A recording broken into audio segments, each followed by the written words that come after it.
Bienvenidos a una nueva edición de Conversaciones World Café. Hoy vamos a hablar de inversiones. Mi nombre es Juan Camilo Guzmán, jefe de activos de renta fija local. Y hoy nos acompaña Cristian Cavada. Él es jefe de Asset Allocation y activos balanceados. Hoy vamos a hablar sobre Trump, hoy vamos a hablar sobre inversiones, hoy vamos a tratar de entender un poco qué está pasando con este mundo global. Hola, Cristian. ¿Qué tal, Juan Camilo? Un gusto para mí también estar presente en este Conversaciones World Café. Un gusto participar. Bueno, después de la elección de Trump, hemos visto en el mercado local, en el mercado de renta fija, que en general se percibe más inflación. Se entiende que los bancos centrales van a bajar las tasas, tanto la Fed como el Banco Central de Chile, a una velocidad más lenta.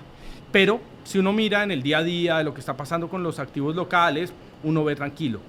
Pero los miedos sobre lo que puede pasar son gigantescos. Entonces mi primera pregunta, Cristian, es, ya sabemos que Trump es presidente, ya sabemos qué es lo que espera el mercado. ¿Qué crees que en realidad va a pasar con respecto a lo que el mercado está elaborando hoy sobre lo que va a ser el Trump de la vuelta de los siguientes? Sí. Mira, o sea, claramente la elección de Trump ha sido uno de los eventos más relevantes de este segundo semestre, junto con el inicio de recorte de tasas de la Reserva Federal. Pero lo de Trump fue no solamente porque él ganó la presidencia, sino que también porque arrastró al Congreso, a la Cámara de Senadores y también la Casa de Representantes hacia el lado republicano. Por lo tanto, el balance de fuerzas se cargó mucho más fuerza hacia los republicanos. Y eso el mercado antes de la elección todavía no lo tenía 100% incorporado. Tenía una mayor probabilidad de que sí ganara Donald Trump, pero seguramente con un Congreso y una Casa de Representantes algo más dividida. Lo que se vio fue una sorpresa con esta mayoría tan absoluta que logró Donald Trump. Entonces eso cambia un poco el panorama respecto a quizás cuál pueda llegar a ser el alcance de todas las políticas y el programa que Donald Trump fue comentando en su campaña.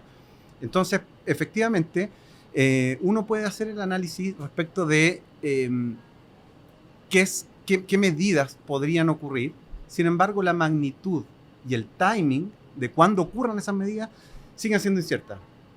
Así que lo primero que yo te diría es que si bien ya tenemos certeza de cuál debiese ser más o menos el programa que debiese estar prevaleciendo en los próximos años, todavía existe mucha incertidumbre respecto a cuál va a ser su estrategia, con qué va a comenzar, cuál va a ser la magnitud, cuánto va a ser estrategia de negociar contra otros países o cuánto va a ser real. Entonces, probablemente sí veamos un ambiente de incertidumbre y de ventanas temporales de volatilidad. Pero, Cristian, a ver, ¿la elección de Trump significa más inflación para Estados Unidos y para el mundo? Podría ser, pero no lo podríamos asegurar. ¿Por qué? Porque dentro del programa de Trump vemos políticas que van en direcciones opuestas que se pueden ir compensando. Por ejemplo, si Donald Trump genera efectivamente una mayor expansión fiscal vía reducción de impuestos, eso va a ser un boom para la economía y una mayor dinámica de demanda, más plata en el bolsillo para el consumidor americano y para las empresas, y eso sí puede presionar al alza la inflación, dado un mayor crecimiento. Sin embargo, si las políticas comerciales de mayor aranceles, por ejemplo, en el corto plazo generara una desaceleración económica, podríamos ver cierta compensación. También, si es que una política anti-migración comenzara a pegar de forma negativa también al consumo y a la demanda de los inmigrantes, también podríamos ver cierta desaceleración por el lado de la inflación. Entonces, habrá que ver qué factor tiene más peso que otro, si es que uno se sobrepone sobre el otro. Pero el tiempo lo dirá. Lo que sí, claramente, el escenario de riesgo desde hace 3-4 meses es más sesgado al alza de la inflación que a la baja. Pero un segundo, hoy tenemos tesoros al 4.20. ¿Eso de qué inflación está hablando? Y de acuerdo a lo que tú esperas de los mercados, ese 4.20 es una tasa justa, es una tasa que debería subir, es una tasa que debería bajar. ¿Qué debería pasar con los tesoros, que es un activo que va muy atado a la inflación? Perfecto, sí. Mira, lo que ha pasado en el mercado es que al inicio, cuando ganó Trump, las tasas de interés de mediano y largo plazo subieron cerca de 20 basis points. Y lo que hemos visto ahora último es que se ha visto esta reversión y se ha mantenido relativamente estable en torno al 4,2%, como bien comentas tú. Eh, en cuanto a expectativas de inflación, no hemos visto algo tan disruptivo como un cambio de tendencia que vaya a afectar efectivamente la capacidad de la Reserva Federal para generar recortes. Sí, el mercado ha tomado se ha puesto de un modo más conservador respecto al ritmo de esos recortes. Entonces, la Reserva Federal debiese continuar en la misma dirección de recortes de tasas, pero probablemente a un ritmo menor de lo que pensábamos hace un tiempo atrás. Por lo tanto, eso le ha puesto algo de presión a las tasas de interés. Y adicionalmente, que esto también es un gran interrogante, es respecto al déficit fiscal. ¿Qué es lo que va a pasar con el programa de Donald Trump cuando vamos a ver que va a recortar los impuestos? Eso va a implicar menores recursos para el fisco y habrá que ver cuál va a ser la capacidad del gobierno americano de recortar algunos gastos para no aumentar mucho el déficit fiscal. Porque si aumenta mucho el déficit fiscal, va a haber más necesidad de endeudamiento, va a haber más papel emitido por parte del Tesoro americano, y eso también, dada esa mayor oferta, podría presionar las tasas al alza. Pero yo te diría que niveles entre el 4 y 4,5% hacen sentido con las tasas de interés de mediano y largo plazo. O sea, nosotros, con los niveles actuales, creemos que no es un nivel lo suficientemente atractivo pensando en una ganancia capital, es decir, caídas abruptas de tasas. Esto bajo el escenario de que la economía americana continúa con la senda de expansión. Pero sí es un punto de entrada en términos de carry bastante atractivo. O sea, estamos hablando de tasas en dólares sobre el 4%. ¿Cuánto tiempo estuvimos con tasas por debajo del 2? Incluso y la tasa menos de la FED esperada de la inflación sigue siendo 2%. Entonces, cuando tú Exacto. tienes un tesoro al 4,20 y tienes una inflación esperada al 2%, igual Sí. parece atractiva la renta fija. ¿No? Y también existen los instrumentos indexados a inflación. Acá en Chile, tú bien conoces, están todos los instrumentos UF, pero en los mercados internacionales también existen instrumentos indexados a la inflación. Y las tasas reales en Estados Unidos también están altísimas. Entonces, nosotros creemos que en el mediano y corto plazo no necesariamente deberíamos ver caídas marcadas en las tasas de interés como para esperar una ganancia de capital, pero sí, si es que uno lo mira desde un punto de vista más de carry, sí se ven algo más atractivas. A ver, pero ahora entonces unamos dos conceptos. Ahora me dices que tasas, uno debe esperar tasas de tesoro a 4,2% o por los lados entre el 4 y el 4,5%, pero ¿qué significa eso para el equity? Porque si tú me dices es una tasa real alta, eso debería ser malo para las empresas y malo para el equity, pero vemos el equity con ganancias absolutamente impresionantes. Entonces, ayudémonos a entender qué está pasando.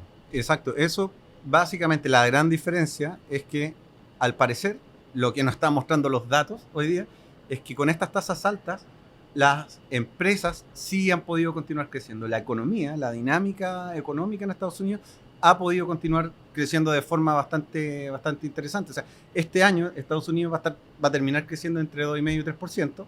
Para el próximo año las expectativas están entre 2, 2,5%. O sea, son crecimientos bastante positivos. Entonces, este escenario, este ambiente de tasas altas no ha involucrado, no ha implicado un menor crecimiento. Por lo tanto, las compañías sí se han podido beneficiar de esa mayor dinámica económica. Y la Reserva Federal va a continuar con su recorte de tasa. Entonces, las compañías hoy día se encuentran en un mundo donde el mercado laboral está menos apretado, o sea, los costos laborales debiesen continuar bajando, entonces van a tener menos presión en costo, van a tener una buena actividad económica, una buena demanda, y además la Reserva Federal recortando sus tasas, dándole mejores condiciones crediticias. Entonces, para las compañías, este es un ambiente que se ve bastante propicio, a pesar de que las tasas de interés, como bien tú dices, están más altas que hace 5 o 10 años. No deberíamos esperar ya una corrección de las acciones cuando llevamos un año con rentabilidad de 2 dígitos, cuando si sumamos 2 años ya estamos por encima del 20%. O sea, como en el mundo de los que tenemos experiencia en inversiones y llevamos muchos años, cuando tú ves que una bolsa retorna 25%, tú deberías esperar una caída. ¿Esperaríamos una caída de la renta variable? Mira, correcciones, caídas, es parte de la vida de las acciones. O sea, nadie podría pensar que en los próximos 12 meses no va a haber una corrección y tener plena certeza de eso. O sea, las correcciones son parte de la historia. O sea, de hecho, si tú miras los gráficos de los últimos 20 años de la economía, de la bolsa americana, no existe nunca un año en que no hayan periodos de caída entre 5 y 10%. O sea, si tú tomas caída acumulada, es normal. Lo raro sería no ver correcciones. Pero eso no significa que porque pueda existir alguna corrección, uno no deba estar invirtiendo o el escenario de mediano a largo plazo no vaya a ser positivo para la acción americana. Efectivamente, con la elección de Donald Trump vimos un rebote adicional ya se veían relativamente estrechos los múltiplos. Lo que vimos fue, incluso sobre eso, un muy buen retorno. Pero nosotros sí creemos que hay muchas alternativas y oportunidades de diversificación en este ambiente, no enfocándose en los mismos ganadores del 2024, sino que ya pensando para el 2025, uno puede empezar a rotar la cartera y empezar a posicionarse mucho más en otros sectores. Small caps, por ejemplo, índices equally weighted, que tienden a diversificar la exposición que se tiene en las Magnificent Seven, que son las compañías que han acaparado con mucha fuerza y han liderado el retorno del S&P los últimos años. Entonces, ¿ya no queremos tecnológicas? Siempre hay que tener igual tecnológica. Lo que yo estoy diciendo es que hay que diversificar. No se puede, por ejemplo, lo mismo que estábamos conversando, que Estados Unidos a lo mejor está muy caro. Un portfolio de inversiones bien diversificado. ¿Pueden no tener acciones norteamericanas? Tiene que tener acciones norteamericanas. Uno lo que puede hacer es ajustar más o menos acciones norteamericanas. Dentro del sector tecnológico, uno puede estar sobreponderado, neutral o menos posición. Lo que nosotros decimos ahora es que hay espacio en los otros sectores de la economía y de la bolsa para verse beneficiado y no algo tan exclusivo como lo han sido las Magnificent Seven. Por lo tanto, hay más oportunidades de diversificación. Pero eso no significa que uno tenga que borrar del mapa a las Big Tech. Son empresas muy potentes, máquinas de generar caja, con balances súper saludables. O sea, sí son muy atractivas en términos de inversión, a pesar de que se ven bastante caras. Pero nadie puede decir de que son una mala inversión. No. Sí me ayudan dentro de la diversificación, pero no puede ser todo mi portfolio. Nuestros clientes son chilenos y les toca escoger entre dólares y pesos chilenos. ¿Qué va a pasar con las monedas? Porque en todo esto que tú estás jugando hay un diferencial de tasas entre bancos centrales, tienes equity muy potente, tienes renta fija afuera, tasas altas. ¿Qué debería pasar con el peso? Mira, una cosa es el dólar, cuando uno lo habla a nivel global y se enfoca principalmente en lo que está pasando en Estados Unidos, y otra cosa es cuando ya uno aterriza solamente en el CLP, ¿ya? Lo que hemos visto en el dólar post elecciones es que se fortaleció a nivel global, ¿ya? Entonces uno con el sombrero del inversionista chileno ve el CLP y efectivamente se depreció, pero se depreció en torno a un 2%. Si eso yo lo comparo contra otras monedas, y por ejemplo incluso monedas desarrolladas como el euro se depreció 4%. O sea, dentro de ese mundo el CLP fue algo más defensivo que otras monedas, incluso que monedas desarrolladas. Y eso obedece a esta tendencia que te decía de la buena dinámica que podría llegar a tener Estados Unidos con Trump, las políticas comerciales que también podrían llegar a fortalecer al dólar. Por lo tanto, yo te diría, en un plano general, uno pudiese esperar que el dólar se va a mantener relativamente fuerte en los próximos meses y años, pero habrá que ver, ¿sí?, cómo se va implementando el programa de Donald Trump. Y entonces ahí hay que todavía ver. Hoy día tenemos solamente un programa y una declaración de intenciones, pero no tenemos nada concreto todavía. Y específicamente del CLP, del peso chileno, nosotros sí creemos que puede ser algo más defensivo en este ambiente. Nosotros esperamos que un ambiente de crecimiento global, en la cual la fase expansiva debiese continuar, el precio de los commodities debiesen mantenerse relativamente estables, un precio del cobre que podría mantenerse entre 4 o 4,5 dólares la libra, una actividad local creciendo en torno al 2%, y probablemente veamos el próximo año algo más de un mejor escenario en términos de incertidumbre política, producto de que vienen elecciones, y va a ser muy relevante ver en qué se van a basar los programas de los posibles candidatos. Podríamos ver que sí hay espacio para que el CLP pueda jugar un rol algo más defensivo y pueda tender a apreciarse, a pesar de que el contexto global del dólar pueda mantenerse fuerte. Bueno, Cristian, tú eres jefe de Asset Allocation. Tú decides entre acciones, bonos, locales, internacionales. A un cliente tipo que está sentado acá, que tiene un horizonte de mediano plazo, que tolera volatilidad, ¿cómo debería armar una cartera? Local, internacional, bonos, acciones. O sea, démosle algo a la gente para que entienda cómo debería posicionarse de cara al 2025 para un portafolio balanceado. Perfecto. Ese cliente tipo que mencionaste tú, con alta tolerancia al riesgo y horizonte mediano largo, hace más parte como de un perfil agresivo, ¿cierto? Si nosotros estamos hablando de un perfil más agresivo y un horizonte de inversión largo, yo te diría que el posicionamiento adecuado primero es la diversificación. En el ambiente en el que estamos, donde seguramente va a haber incertidumbre y vamos a tener ventanas de volatilidad, la diversificación es una herramienta clave para el manejo de riesgos. Lo que hemos comentado en otras conversaciones, si uno elimina todos los riesgos de la cartera, al finalmente también estás eliminando las fuentes de retorno futuro que tú tienes. Entonces tú no tienes que eliminar del todo los riesgos, sino que tú lo que tienes que hacer es gestionar esos riesgos y administrarlos. Y la forma correcta de administrar esos riesgos es a través de la diversificación.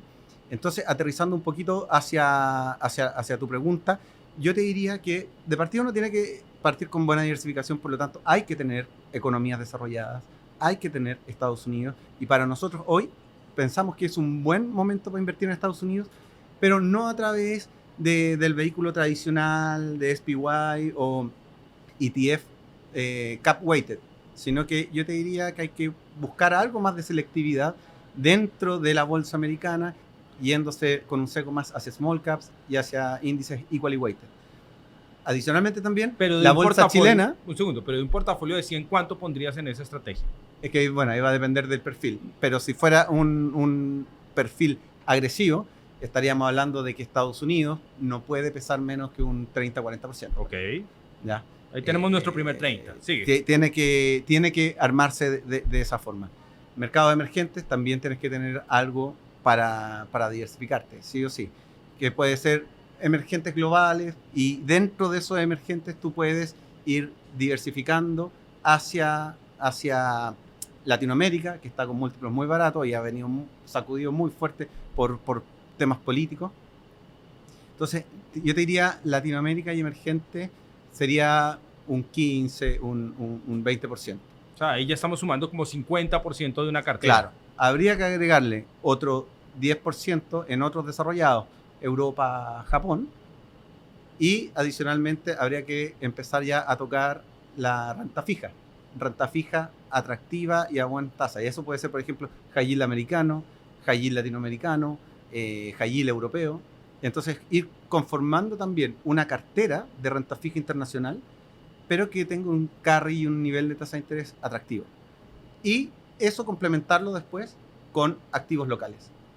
IPSA, acciones selectas Chile, por ejemplo, el Fondo Santander Chile. También la renta fija chilena, estamos hablando de que están en tasas súper atractivas, y tú bien lo conoces. Entonces, también tienen que formar parte de un portfolio. Entonces, yo te diría, el balance de cuánto más de uno, cuánto más de otro, va a depender de cuánto es el riesgo que uno está dispuesto a tener y a tolerar. Pero hoy día, como mucho tiempo, yo te diría, no teníamos un ambiente tan positivo para las acciones y también para la renta fija. O sea, hoy día yo creo el gran perdedor es la caja. El cash es lo peor. O sea, no tendrías un money market y no tendrías depósitos. Cero. Yo siento que hay que cubrir las necesidades de liquidez.